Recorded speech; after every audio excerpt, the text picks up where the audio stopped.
আসসালামু আলাইকুম এভরিওয়ান। ছাদ বাগান এবং ব্যালকনি বাগান সম্পর্কে সকল ধরনের ভিডিও পেতে আমার চ্যানেলটি সাবস্ক্রাইব করে রাখুন।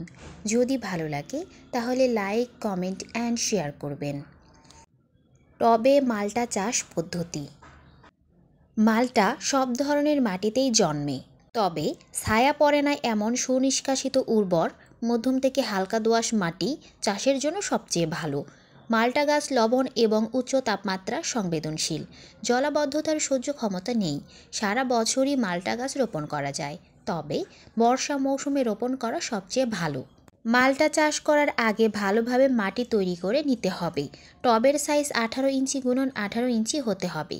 এতে 10 কেজি গোবর অথবা 10 কেজি অন্যান্য জৈব সার, 5 কেজি কাঠের ছাই এবং রাসায়নিক সার হিসেবে টিএসপি 250 গ্রাম, এমওপি 250 গ্রাম, বরিক অ্যাসিড 5 গ্রাম ও চুন 500 গ্রাম সম্পূর্ণ সার ভালোভাবে মিশিয়ে টবে ভরে দিতে হবে। 15 থেকে 20 দিন পর ওই টবে চারা রোপণ করতে হবে। চারা লাগানোর পর চারাটিকে একটি লাঠির সাথে বেঁধে দিতে হবে, যেন চারাটি হেলে না পড়ে। এছাড়া সারা বছর গাছের বৃদ্ধি সঠিক মাত্রায় রাখতে টবের মালটা গাছকে প্রতি মাসে একবার করে চা চামচের 1 চামচ পরিমাণ এনপিকে মানে নাইট্রোজেন, ফসফরাস ও পটাশিয়াম দিতে হবে এবং 500 গ্রাম গোবর 2 লিটার পানিতে মিশিয়ে গাছের গোড়া থেকে 6 ইঞ্চি দূরে দিয়ে প্রয়োগ করতে হবে। এটি গাছকে তাড়াতাড়ি বৃদ্ধি করতে সাহায্য করে। গাছের ডালপালা ছাঁটাইকরণ। সঠিক পরিমাণে এবং ভালো ফলন পেতে চাইলে অবশ্যই গাছের ডালপালা ছাঁটাই করতে হবে। ফল ধরার আগে পর্যন্ত ধীরে ধীরে গাছকে ছেঁটে নির্দিষ্ট আকারে আনতে হবে। এর কারণ হলো পার্শ্ববর্তী ডালগুলোতে সূর্যের আলো বেশি প্রয়োজন হয়। এছাড়া অনেক সময় গাছে একসাথে প্রচুর পরিমাণে ফল আসে। এ কারণে অতিরিক্ত ফল থাকায় ফল বড় হয় না এবং ফলের আকৃতি ভালো হয় না। টবে মালটা চাষ পদ্ধতি ও পরিচর্যা এর জন্য প্রতিটি ফলের গুচ্ছে 2টি করে সুস্থ সবল ফল রেখে বাকিগুলো ছাঁটাই করে দিতে হবে। টবে মালটা চাষ করলে অবশ্যই ছাঁটাই করে দিতে হবে। রোগবালাই ও পোকা দমন পদ্ধতি। লিভ মাইনার পোকা। লিভ মাইনার মালটা গাছের একটি মারাত্মক ক্ষতি পোকা। এই পোকা আক্রমণ করে গাছের ছোট এবং কচি সবুজ পাতা খেয়ে ফেলে।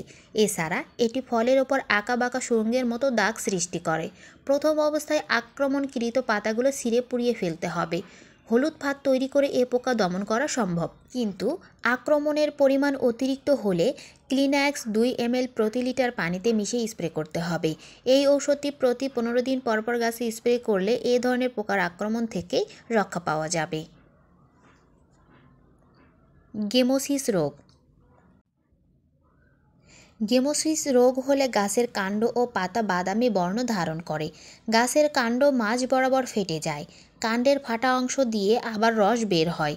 এই রোগটির অতিরিক্ত প্রাদুর্ভাব হলে এর ফলে গাছটির ওপর থেকে কাণ্ড শুকিয়ে গাছটি মারা যেতে থাকে। মালটা গাছে গেমোসিস রোগ দেখা দিলে আক্রান্ত ডালের অংশ কেটে ফেলে দিতে হবে এবং 140 গ্রাম চুন ও 70 গ্রাম তুঁতে আলাদা আলাদা পাত্রে নিয়ে পরবর্তীতে 1 লিটার পানিতে মিশিয়ে কাটা অংশে স্প্রে করতে হবে। পাতা সুরঙ্গকারী পোকা। এ পোকা ছোট অবস্থায় মালটার পাতায় আক্রমণ করে। এরা রাতের বেলায় কচি পাতায় গর্ত করে আঁকাবাঁকা দাগের সৃষ্টি করে। আক্রান্ত পাতা কুঁকড়ে যায়। প্রতিকার হিসেবে আক্রান্ত অংশ কেটে ফেলতে হবে, তবে সাবান গোলানো পানি স্প্রে করা যেতে পারে। আক্রান্ত বেশি হলে ইটাপ 50 এসপি 1.20 গ্রাম হারে প্রতি লিটার পানিতে মিশিয়ে ভালোভাবে স্প্রে করতে হবে। একইভাবে আপনারা কমলা চাষ করতে পারবেন।